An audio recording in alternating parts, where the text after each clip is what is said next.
man. How's it going, Nick? Good. I got a job, and then I got an interview for a better job that I have coming up.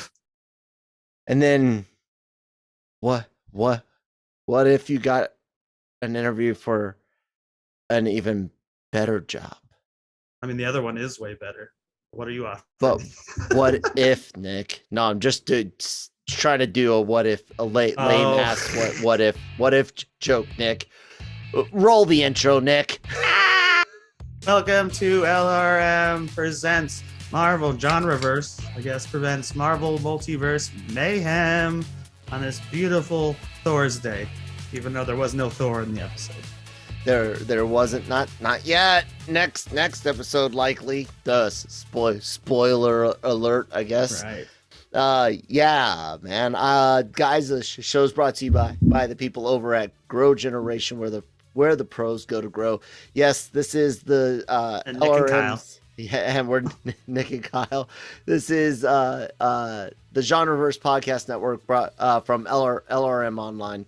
Or LRM Genreverse Podcast Network. We're still working out on it. It's all under the same Latino Review Media umbrella. Guys, it's all the same. No one's buying, selling anything. Trust us. We would legally have to tell you. Anyways, yeah, like thumbs up and thumbs down as we go along. Like if you hit a thumbs up and then like later on I put my foot in my mouth, totally switch it to a thumbs down. I'll take the hate click so long as you give us that sweet watch time. And hey, check out the actual podcast network, audio only, wherever you get your podcast from. If you're not watching these sweet videos where you can clearly tell that I have been medicating today from a very, very long, painful, and stressful day, but I am good to go. So yeah, do all that good stuff. LRMonline.com. And yeah, Nick, we can actually start plugging. They lead to the same thing for the moment, but so people can get used to it. Genreverse.com. Ooh. Yeah. So check it out. I haven't even yet. I'll have to check it out. I'm done plugging things, Nick. We could get right into what if Ultron won. Like, yeah. In a hardcore way. Like, I was more powerful than Thanos. Yeah, right. I was so both happy and disappointed to hear other people using Ultravision before you and I could ever publish. Even before you and I published last week's talk where we mentioned Ultravision. Because he was at the end of last week's episode. Right. But we didn't know if there was already a term to be used, and for sure it is. Like I said, I'm happy because it's good, but I'm kind of sad because I was like, that's a good one again. And I came up with no, Kyle. He's really not Vision with no, shit. Except for the body. Yeah, no, I just because of the altered events. It's still the best way to word it. Ultravision. It is Ultravision. So yeah. Anyways, even better than WandaVision. What a fun little like we're MacGuffin after MacGuffin type episode, and a really cool coming to terms with what one is willing to sacrifice an oath for. Like, where do you draw the line with the watcher? And I think that the time of what's the best episode is kind of over. It's now all just this big arc now, you know? It's harder to split them up. What's really interesting is that I almost think this is why they switched Party Thor, and leave a cat right there next. I have one next to me too. The reason I think they switched the episodes, because remember, I think Party Thor and Zombies were switched, so that we'd have the Ultron tease and not be waiting weeks to see, because he comes right out of the portal in right in Party Thor's universe. Says we'll see by the end. He just gains the most ultimate power of all time to a point where he can not only hear the Watcher, he can be like, what is this? A whole multiverse to destroy? You know, because he has his Thanos moment. I mean, he literally kills Thanos, cuts him in half, just like was it Falcon who got just cut in half and fell Mhm. apart the same way? I can't believe they're doing that. Yeah. I guess it's PG-13, but no, he does just like Thanos, he completes his mission and he's kind of like, huh, until he discovers the multiverse. He can destroy every version of everyone. Yeah. Right? Peace in our times. Peace in our time. Peace in our times. Here's something I wanted to bring up pretty early. Sure. Have you ever read Age of Ultron, the comic? Yes. This is much closer to the comic titled Age of Ultron than the movie Age of Ultron was, where they've already lost when it starts. They're on the run. What did you think? Do you think Natasha's hair improved? Oh, you go first. It definitely did. It had less of that shine to it, and I think that's meant to show like wear and tear. While the Natasha we see in the Avengers losing is like Natasha of the golden age, if you will. Iron Man 2, basically. What's that? It was basically Iron Man 2 Natasha. Yeah. In that one. Yeah. So the cool thing is even though the base animation is the same and it's still to me subpar than what I would like, it has definitely gotten more palatable, if that makes sense. I don't want to not praise it because it looks good for what it is. It's just simply my taste on it. But yeah, that was good. Just all of it. So did you like the use of Age of Ultron? Yeah, as a reference. I enjoyed not only that, but I really like the way that they let us go through the Watchers arc. Yeah. As well. Like, sure, we've been having a good time the last few episodes saying, oh, here's that really, nice deep cut to the asshole Hank Pym or the really, interesting way to look at Thor and all of that. But now we're getting into just, a traditional Marvel event. Yeah, this feels just like the way the movies rolled out. We're getting an origin story for each character that's going to be an Avenger in whatever they end up calling it in the finale against Ultron. And the way it paralleled the comics and the movie, the Age of Ultron movie meets the post Civil War or like Infinity War era type feel as well, because Ultron had won with all the nuclear war.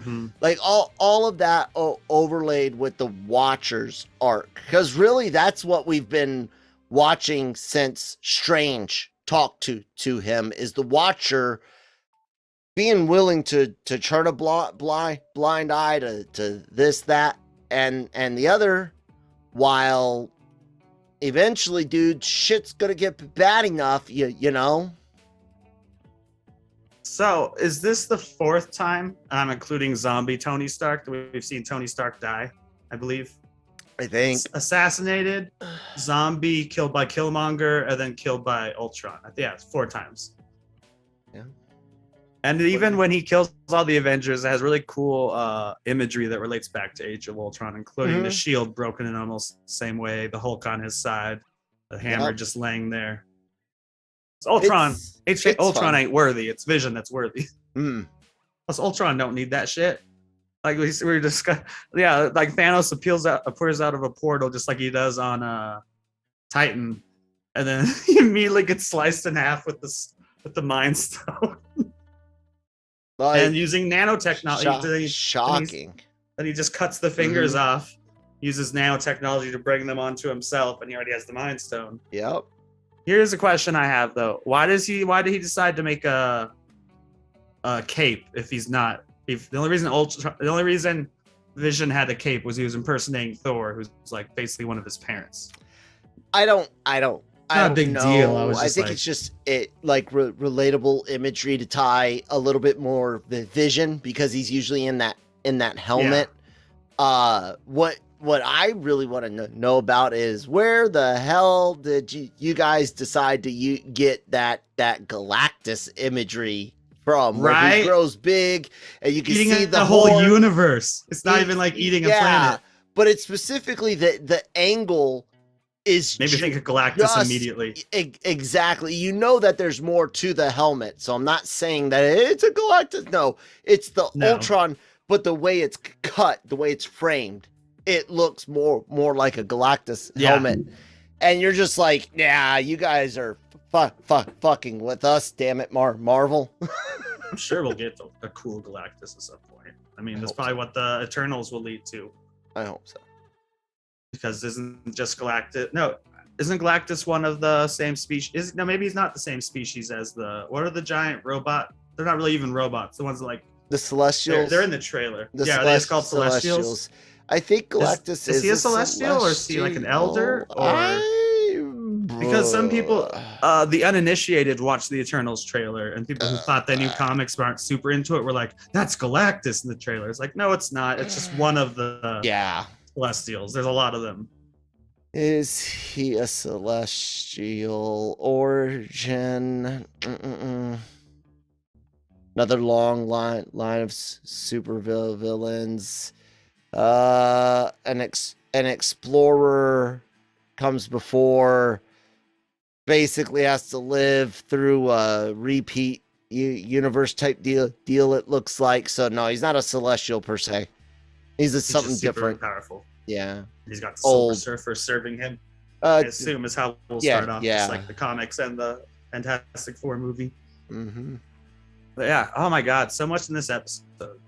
But so little like lots of Easter eggs though.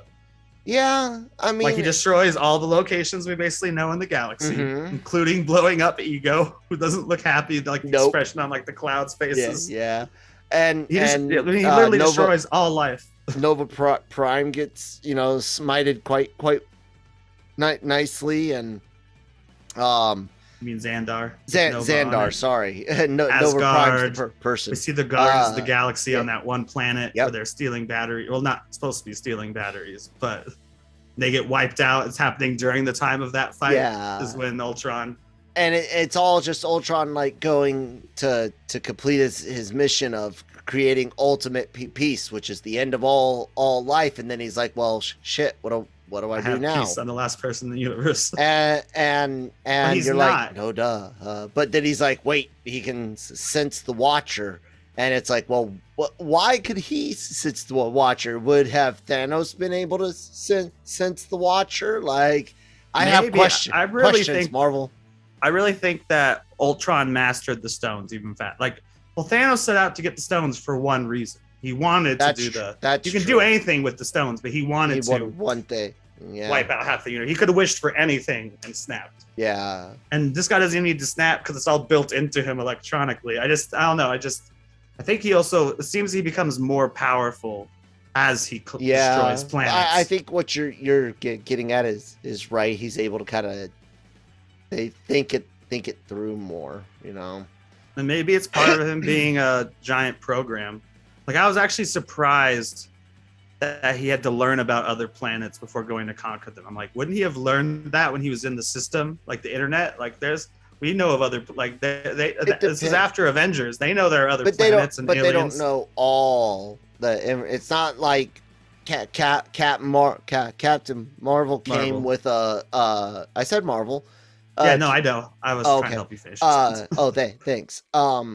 It's not like she didn't, or it's not like she came down with a giant codex or link to the hypernet. But then people could be like, oh well, what about Sword and things like that, and that almost. That's what I was thinking. If there are Sword databases, I know, to but activate. Dude, I am now starting to think that it might be getting just too big to think that deep. I don't know. They could be thinking that deep, because you and I know of a few rumors that make us think What If is not done being seen anytime soon, let alone season 2. But those are just rumors, and we won't say when and where, but it's there.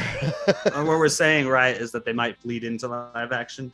some of them. Maybe. Yeah, that's the rumors. So, and you could see it, and you can connect some dots from certain other leaks, and basically what I'm saying is, fuck you, Twitter.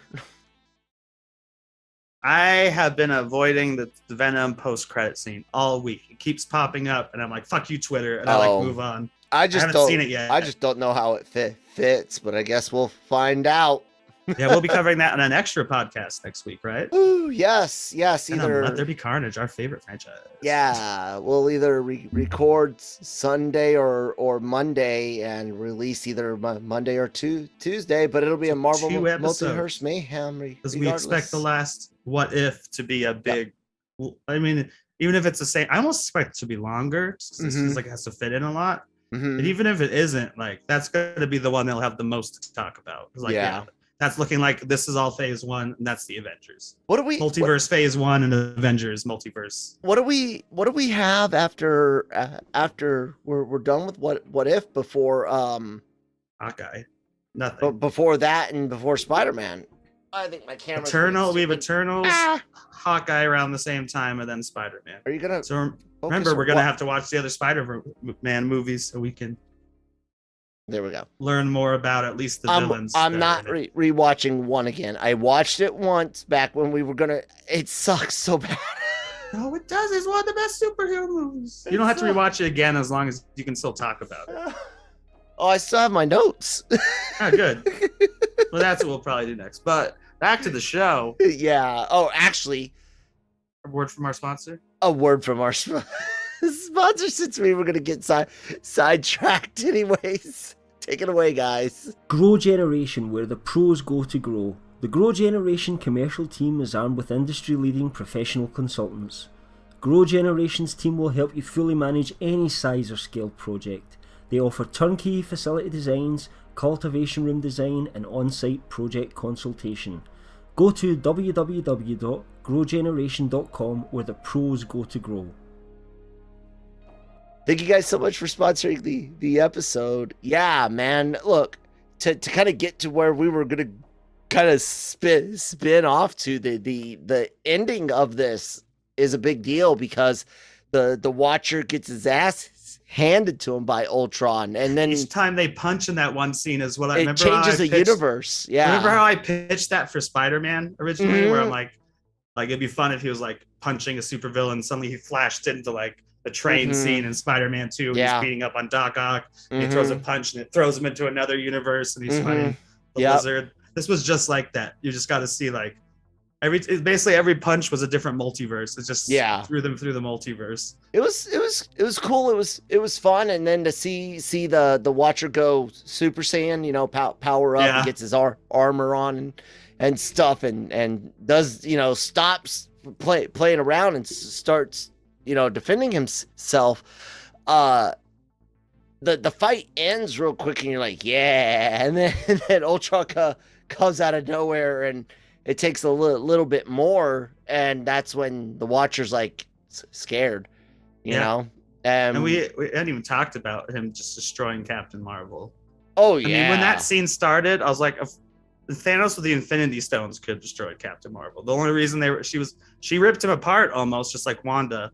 But that's when he wasn't wearing any of the stones, or she was grabbing at his hand. Yeah, keeping him from being able to use it. But then he uses he uses the Power Stone and like punches her. And that was the whole thing. She is not more powerful than any one stone. No, she's more powerful than Thanos. If he doesn't have stones. Exactly. If he's not able to tap into the full power of the stone and only reliant on what appears to be like radiation power plus his own inherent power, then she could hand him his ass. And of course she loses though, because he has all the stones. Kind of blows her up and blows up several plants that are around there at the same time. But meanwhile, we haven't talked enough about the two other stars of the episode. Oh, first I want to talk about Ultron's voice. Okay. Didn't even seem like they were trying. Spader didn't even sound like they were trying to be Spader. Yeah, I know. You're and I, our dream of a joint Jarvis Ultron voice went out the window. They didn't try for. At first, for I thought they were anything. trying to hit it somewhere in the middle, which is why it doesn't sound like Spader at all. Like he's not. Nope. Like most of them are doing impressions of the actors. Yeah, this just seemed like they were like, nope, just pick a voice. Pick a voice. That's it. But then we have, of course, Hawkeye. At first, I thought they ripped off his arm, but no, he's got a Winter Soldier arm, everybody. Mm-hmm.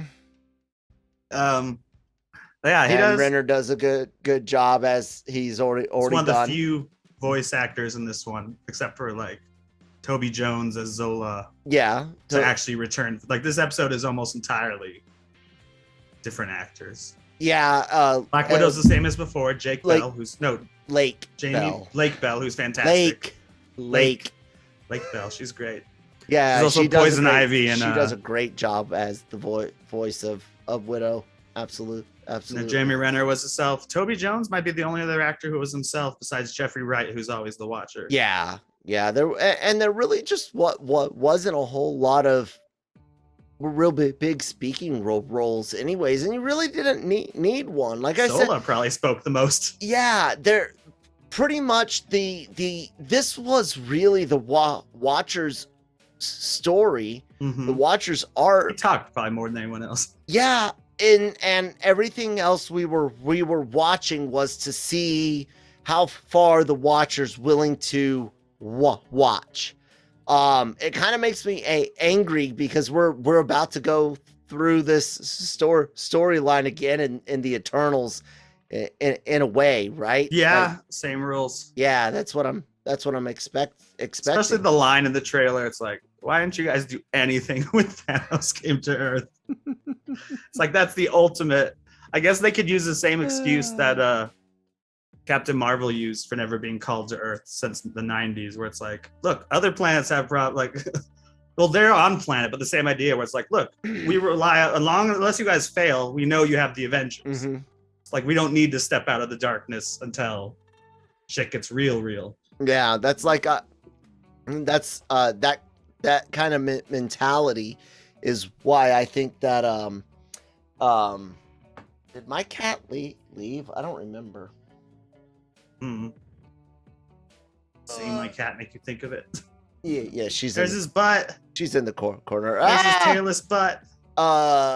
What was I gonna say? Oh, so when it comes to the Eternals and the whole Watcher thing, it gets really annoying unless there's a legit reason, and I just don't know if I'm going to buy the reasoning, because well, if the Watcher is getting rocked by someone, and all the multiverses are in danger. It's not just that it's that you already know that they're going to get involved, and that it's those times that they bent the rules that come back to bite them in the ass. And yeah, I don't remember know. The Eternals are coming back for a reason. Stuff, and the Eternals are coming back because they only fight that one species or whatever that's been reawakened by the energy that was used to bring back everybody. So, otherwise, I think they'd still be sitting on the sidelines, like Spider-Man they obviously let Spider-Man do his own fucking thing when they're looking for a new Tony Stark. And what you just said, Spider-Man is the thought that I had lost. That idea of, oh, we lost our team, or we don't have a team, or they don't have a team to protect them, so we'll go do that job. That's what I think is going to happen with Spider-Man, and that's when we're going to go see Tom Holland's Spider-Man go play more in Sony films than he does in Marvel films. However, we'll see what happens. I don't like a lot of things that are coming out on paper, but we'll see how they land. As far as what if, it's landing great. All episodes. The first one, sure, it was like, hey, that kind of eases you fun. into it in a way. The first one, I'm not good. Well, not offering anything new, but easing you into it. Yeah, like, here's the simplest moment to twist, just one person different. And then episode 2 is like, Sure, this is for some people. Like I said, for me, it was just awkward because of timing, and you can tell. That second one is the Avengers being murdered, right? No, T'Challa. Oh, one of my favorites. Star. T'Challa was a Star-Lord. Was a Star-Lord, yeah. And like I said, it's a great episode. It's funny. It only landed weird to me because of timing, and that's it. And then everything else has just been either a smash hit or absolute fun. So it's like a good start. Hey, this was good, but kind of odd for me. And then hit, whatever, hit. You know, it's just It's been really, really fun and makes me excited that we are going to get to continue to play with the what if stories.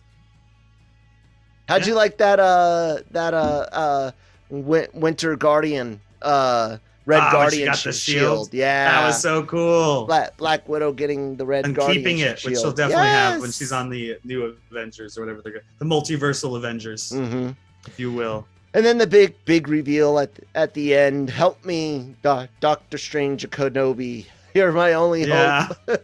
No, and then you also are you going to make me say it? the mirror image of Endgame, where Hawkeye lets go himself, and they shoot it very similar. Well, they animate it very close to the hand scene where it's like, I'm doing it in this universe. It's kind of like Star Trek Into Darkness, which everyone hates, where Kirk is the one who sacrifices his life and Spock's the one who yells Khan. It's like that, only it's not annoying because it's, you know, it's supposed to be a what if. It's not supposed to be like we're rebooting it and we're just switching it up and the story's otherwise the same. I did dig that, and I thought it was pretty badass that Clint goes down fighting, and I like what he said. I don't want to fight anymore. That means that no matter what, even if we win this one, we still have a fight to get more stuff back to normal, and I don't want to do it. So let me help you get through here, and let me rest. And I can respect that. So I liked it. It's awesome. But like I said, now what do we gauge these on? We've had so many great stories, so much fun little elements, and then like legit thought-provoking episodes. It's like, nah, man, it's just what if right now for me, I would say is sitting at about A minus right now. As a series, I think it'll be easier to look at it like it's a phase. And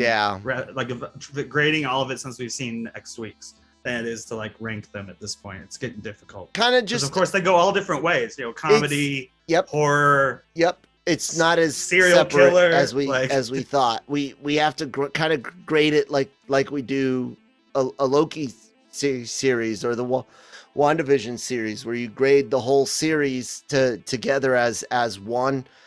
Sure, I think my absolute favorite episode is the Doc Strange one, but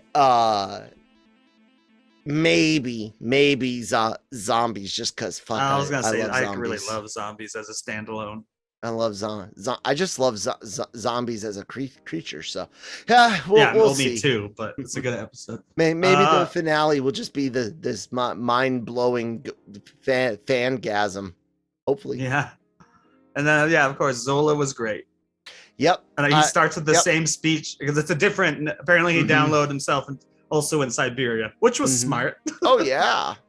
And if you noticed, and Winter Soldier, his is like a English algorithm, like where you type in a password in English, and here it's all Russian characters because it's the one in Siberia. And he starts with the exact same speech as the other one. Like, look, can it? I've talked to the other version of you. I've destroyed the other version of you. I need your fucking help. He's like, but why would I? And they're like, well, there's no Shield, there's no Hydra, there's like no anybody. And then I love his line where he's like, it wouldn't be the first time I worked with a maniacal. Yeah. And they're like, yeah, but you're just not going to exist anymore, dude. Pouring the water, threatening to pour water. And I like it when they put him in the drone body and I love that it's I said this immediately to my roommate. with the arrow. I'm like, it's a USB arrow. I know, right? Which was kind of a callback to the uploading of the First virus Avengers? in the first Avengers film. Yeah. All in all, man, this is probably. I love Loki. I really enjoyed a lot of Falcon and Winter Soldier, and WandaVision I still think is a charm. I need to go back and watch them all, but I think as a thing, and if this does end up being more canon than the, hey guys, it's a multiverse canon, then this might be the best Disney Plus project as a whole. I have to always undercut animation, in my opinion, which is still why I like Spider-Verse is great. That's probably my 5th or 6th favorite Spider-Man. Let's say if this is like a let's throw some crazy thing that we know is absolutely, well, as far as I know, absolutely not true, that that this Watcher is going to be, you know, the big head honcho in multiverse of madness, with this having been something he witnessed. If they made it like that level of canon, would you then evaluate this differently? Yeah, I don't know. I'm still a sucker for the live action shows. So am I, but like Loki, you can't ignore it at that. The last episode of point. Loki is so insane. Like, it was one of the biggest, best villains in the MCU already, I feel like, at least actor-wise. It was good. But to me, like, I get what you say. I get what you say with like looking at Clone Wars. For the most part, Clone Wars is like supplemental, but this does seem more important that they haven't clarified if it's canon or not. And you know the rumor I'm talking about. If that one is true, then it's canon. This might matter more, and in my mind, because then it does play into mainline, I then have to judge this on the same level of how did you execute your story? Did your characters flow well? Did the medium you use, animation, did you use it well? And I'll have to look at the whole season and make a judgment. And I will say, as of right now, it is a borderline B plus A minus, to where it's like how it lands, it will probably land squarely A minus. Like, it would have to be a super smash home run to go up to a solid A, but it has to could stick. Be if it's an Avengers. It could be. It has to stick the landing, and I could see it being an A minus, which is great. Or it could kind of flub it up and just kind of coast in and be a landing's the hardest to stick. Be a B plus. Endgame's like America. Yeah, you know. So we'll see. I have hope. I have 2 questions for you.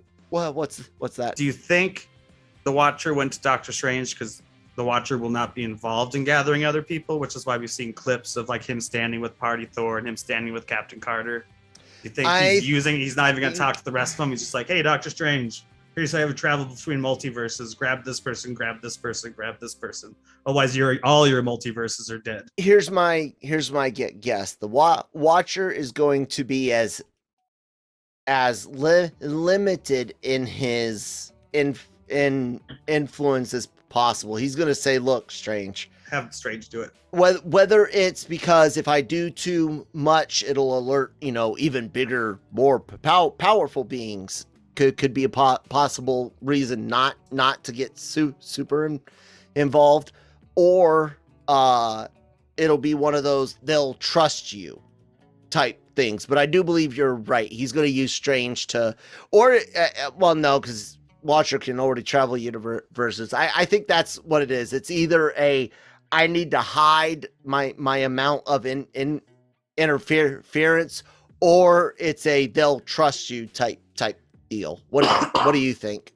I agree on the latter more than the former, because this is not the most trustworthy Stephen Strange. Obviously, he's desperate at this point. He's still got all those monsters everyone else. That's true. I mean, we got Killmonger Black Panther showing up. He's not a hero necessarily. Definitely wasn't heroic in using people to get to the top of Wakanda in his episode. Nope, using Nothing Wakandans and Americans. He used Stark, and, he used, and military, that include Black Wakandans. Americans. Yeah. Oy. It was rough, man. But for my other question, go ahead. One of my favorite scenes was the Watcher thinking about interfering when Hawkeye was like one box away from the right box. He's like, "Come on, like it's right fucking there. Like it's one box over, but he can't." And my other question for you is: originally, when the show started, I assumed we were getting all these stories because of what happened at the end of Loki. No. But I'm beginning to think, and I've noticed this before, that it feels like they're breaking the multiverse in multiple projects, not just like one. Well, yeah. It's like Sylvie fucked it up. Wanda's kind of fucking with it accidentally with the Darkhold. We know in Spider-Man 3 it's going to be broken again, and I think Ultron going between them has broken them again in this show. Well, there's I feel like 1,000 people are breaking the multiverse at the same time. But so, I mean, theoretically, yes, because from the point of view of the guy at the end of time, the one that remains, he who remains, all of time. She's still calling me that? I just all of time literally is happening at one time. It's in an infinite loop, right? All leading up to where he's at. Okay. Yeah. Okay. So that means that theoretically, Tony's snap lines up with him getting the chest replacement from Dummy that Pepper gave him in Iron Man 1, and it technically lines up with the spell going wrong in Multiverse of Madness, which technically lines up with Sylvie. All of that technically, when all of time is happening at the same time, all those events are happening at the all same of time those to break it. Right. So it's like there still has to be an external force that causes the break. In real, I say real air quotes, in real multiversal, multidimensional theoretical sciences, you eventually have all of these potentials within all of the set String rules, right? All existing in this one plane of universes, but there still has to be one outside of that to control all of the variants of all of that. So in order for the full thing to start breaking apart, it almost feels to me, because they are using a lot of, like I said, it's theoretical, and there's stretching and vagueness here and there, but there is a lot of legit quantum and string and high up in theories that talk about multiverses and things like that. And I'm no expert. I'm trying to keep them in as layman terms, just to not be boring, but they are on dangerous ground, because it's confusing in reality, let alone in comic book world. And anyone that's ever been through a comic books universe reset, whether it be a Crisis series and all new Avengers or 52 or Secret War 2015 slash 16,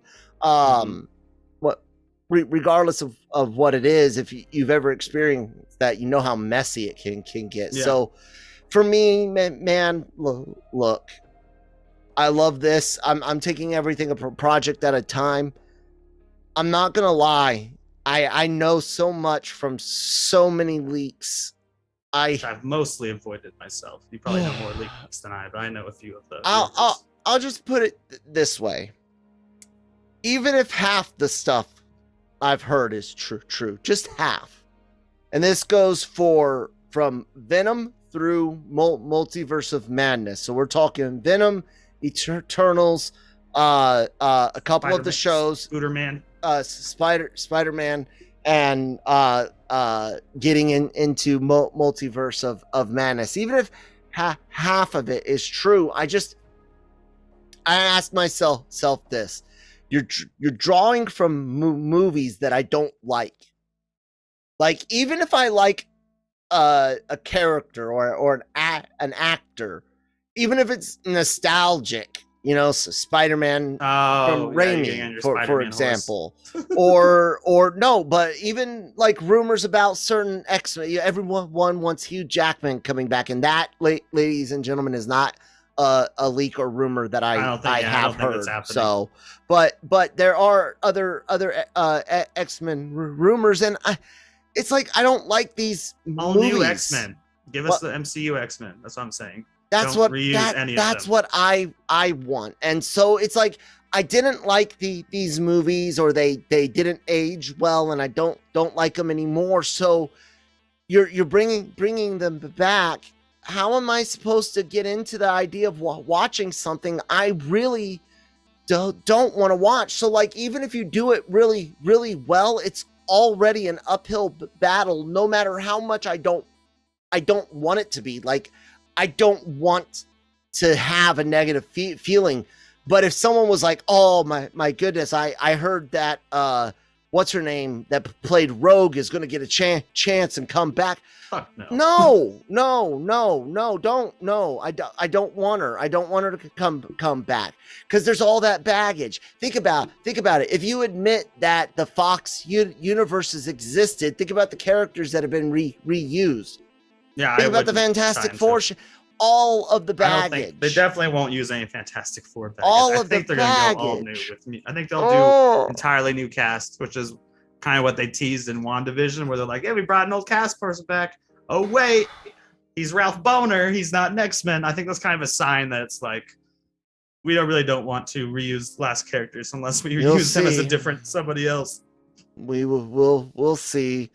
Like I said, on pay, a lot of things that I thought would go down are going down, and I haven't thought they sounded good or looked good on paper, but I am hoping to be wrong. So everyone out there ready to give me the hate, go ahead at that kind of Malone on Twitter, but I do hope it turns out good. I don't see how it can, especially for someone who's going into something with content that they don't necessarily like to start with, you know? Like, that's hard. I would have found someone other than Webb. No, not Webb. Who does them currently?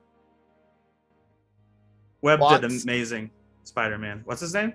John Watts. The guy that's doing it now. I almost wish he wasn't doing Spider-Man 3, because then getting someone like Raimi, or not even Raimi, but like someone who's used to bigger events. And Webb did not make good Spider-Man. No, films. He didn't. I was confusing trash. names. Webb made the amazing ones, and they're garbage. Yeah. Ironic titling. But still, I think if we barely get the other Spider-Man, hopefully, I think the villains are the best part of the Raimi movies to bring forward. There's never been a better villain than Doc Ock, I don't think, in any of the movies. We're getting 3 and 3, the way it seems. So, oh well, excuse me. 3 and 2, 4 right? and 2. No. The way it seems to be what? Wait, Ock, Sandman, and the real Green Goblin. Green Goblin. We're not gonna see Harry. Oh, that's right. I forgot. I already think I know. I know who number 6 is. If James Franco is in the cast, no. There's no, and it would actually be stupid to have his Goblin and Willem Dafoe's Goblin both alive. It's gonna be Vulture. If they don't pick a MCU villain, so you either bring back Mysterio through CGI, because he's a program. He's a group of people. Persona. He's a group of people. With an actor like you said. in front. It's either that or Vulture. And considering what I saw in the trailer for Morbius, yeah. I think your Sinister Six, your 6th person is Vulture. Yeah, you don't like. I would also say you could use Scorpion, but there's far more. Like this whole point of this thing seems to be to bring like that. Yeah. Isn't this kind of what Feige said at one point? Maybe it was a rumor where it's like we're bringing back the old villains because that way you don't need to watch like an origin. Like you don't need a Spider-Man movie each time to introduce you to like 6 characters Like, even if you don't remember the movies, you know who the Green Goblin is at this point. You know who Doc Ock is. I don't know. I love Topher Grace's joke answer if he was going to have a cameo in Spider-Man. He's like, oh yeah, absolutely, I'm coming back as Venom. No one believes him because he's just talking out of his ass. It's the worst kept secrets, and honestly, look, I remember when you had to go to a place to see the leaks. You had to go to a place to find a website. And I'm not talking seedy stuff. I'm talking legit forums. No, I know. Well, I'm but talking there wasn't to the Twitter audience. where it's just being all thrown out for everyone. That's my issue. And in addition to that, and I'll call out some names because Screen Rant, you guys are one of the biggest, and Screen Crush, you guys are another. And Inside the Magic, stop putting the spoilers in the title of your headlines. Or you have like a spoiler in the title, and then you show a picture of a certain character. Yeah, and then you're like, oh, okay. Don't do that. You garbage fucking clickbait assholes. At that Kyle Malone. I don't care. I'm just making it irks me because it's one thing when you're able to avoid things, but no matter how many words you put into filter out in Twitter and Facebook, simply because of your family and friends not doing the same, you're going to stumble upon something. And not only that, and unless you refuse to get any type of news or weather suggestions from your internet, people that do put the spoilers in the fucking headline or the goddamn leaked image as the thumbnail, it ruins it.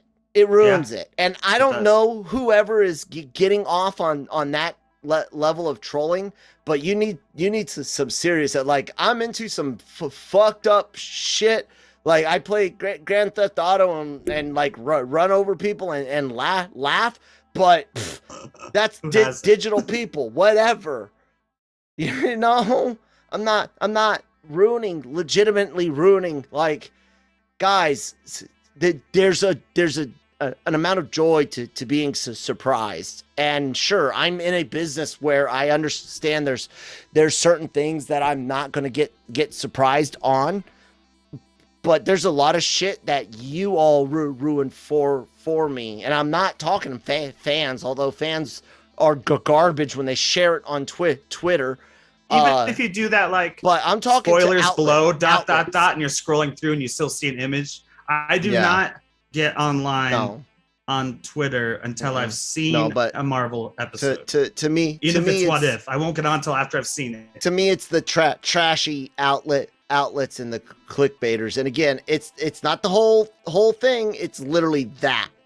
You might be great on your reporting. You might be a list on your reviews, but when you straight up put leaks and spoilers in your title and in your thumbnails, I don't give a fuck who you are. You are trash. So and Marvel's even shortened the window for everyone.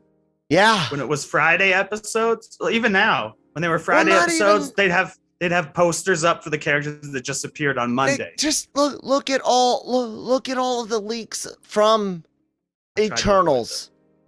I've avoided almost all of no, but you know that they exist. You've heard about it. You've heard us on Slack going, "Oh my god, I can't believe someone else leaking shit they shouldn't be." It's just frustrating, man. Anyways, let's wrap this up. I think I'm done bitching One about last leakers. thing I want to mention. Yeah, do that, and then we can wrap it. In addition to using, obviously most locations they reshow us are planets being destroyed. Mm-hmm. I love that they were in the same building as Civil War, at the end, to a point where they even were fighting in the same missile silo that Stark and Captain America and you see the ice Bucky chambers that the other Winter Soldier candidates were or agents were in. Yeah, I love the cool. usage. I love when they reanimate some of the Yeah. locations, and it's like that's cool. I haven't seen that place since Civil War, man. It's Easter Egg Island. The last almost. Let's just say the whole thing is Easter Egg Island, man. It's awesome. They've gone out of their way to use locations we've seen in multiple episodes. Yeah, definitely. All right, dude. I dig it, man. I do. Love All it. right, everyone. Marvel, I love you. for the moment, you guys, Marvel Studios, not Marvel. I love you. No, even the studios. You guys have a, oh man, you guys have an albatross that you're trying to land on something built for like a dove. This is gonna be tough, guys. Good luck. I hope you make it. I mean that. I do. All right. With all that, actually, I have one last question. I'm sorry, that's been bugging me for a while. I don't think they should announce them in phases anymore. I think they should announce them as they come out, and once it's over, call it the Multiverse Saga or whatever. Like, phases don't really matter anymore, I feel like. It should just be, okay, now these movies are coming out, now these movies are coming out. That was the end of the Multiverse Saga once it ends. Didn't he say phase 4 would be the last phase and it might be called something else going forward? Hopefully. I think he's mentioned once or twice that he doesn't see the need for phases. Yeah, there's something out there. It's kind of outdated at this point. We're not going to have an Avengers movie necessarily in every phase, it worked, as they're traditionally called. It worked for the Infinity Saga, but like comics, times are changing for things like that. So we'll see what happens. I want you all to see LRMonline.com every day for all of your entertainment news your news needs and opinions. Be sure to check out our podcast network, the Genreverse Podcast Network, and get that at genreverse.com. And all of that information, of course, is down below. And our YouTube channel hosts all of those podcasts as well, which are available on Google and Apple and Spotify. And is in addition to all of those wonderful podcasts, we have great celebrity interviews and exclusive clips and all sorts of things. So please do subscribe. And of course, as always, check out lrmonline.com every day for all your entertainment news, needs, and opinions. A couple of cool things for podcasts. Animeversal reviews Midnight Run doing panty and stocking with garter belt. So, Whew. You guys have to subscribe. It's not getting monetized. There's no way. We're growing. Nope. So, that would not get monetized for different reasons. I got it. Anyways, and then the Cantina doing Cantina things, guys, in the Daily Cup of Genre. Look, Christine and I are going to work on trying to figure out what works for us. We do great with reviews, and we're into watching a lot of the same things, but the Daily Cog is more of a bullshitters show for like, I love it, deep geeks. But Nick is not nocturnal, and I need someone that can exist during the day. Also different time zones by 2 hours, so that too. So, but anyways, guys, we will do the Daily Cup of Genre as often as we can, as we try to figure out what to do, in hopes that Manny will be coming back in a few weeks. So we'll see what happens. Other than that, Nick, talk about stuff that you do. I'm at Geeky Nick Doll on Twitter, and I put Kyle to sleep. But I also breaking a grade of the podcast. I won't be on again this weekend because I have a job interview during it. But it'll be interesting. It won't be a full conversation. It won't be a full conversation because only Danny has seen No Time to Die, and Brandon will have Jonesy will have seen Venom. So they'll both be giving their reviews without Jammer having seen both, or them having seen because Venom is not out in Dubai and No Time to Die is not out here yet. I was supposed to be the person in the middle. I was supposed to go to No Time to Die on yesterday, but I had a job interview, and then I was supposed to watch Venom Thursday night, but now I have a job interview during our recording time. So they're gonna cover both movies. I really encourage them to cover Squid Game, honestly, because I think it's hotter than any of those movies even. But I know Christine and I are gonna watch that as soon as you and I are done recording. Do our own fucking podcast just on Squid Game, like a 2-episode podcast. I'm obsessed with that. But anyway, you need to watch more Korean horror stuff, man. Did you get on the Train to Busan train a few years ago? No. That's zombie. My favorite Korean movie is The Good, the Bad, and the Weird. The Host is really good. That's but Nick, Train to Busan. All it is zombies on a train. Did get it? Okay, Korean. All right. Zombies. Yeah, I train. love Koreans. I mean Korean movies and Say Koreans. it, Nick. There's nothing wrong with it. Zombies on a train. What's it called again? It would remind me. Train to Busan. Train to Busan. No. I'm adding an extra. I don't know. The wrong accent, extra. God, adjective. you're so with that, awful. Cancel. Enough said. Oh, good. Nick is canceled. Train to Busan. Yes.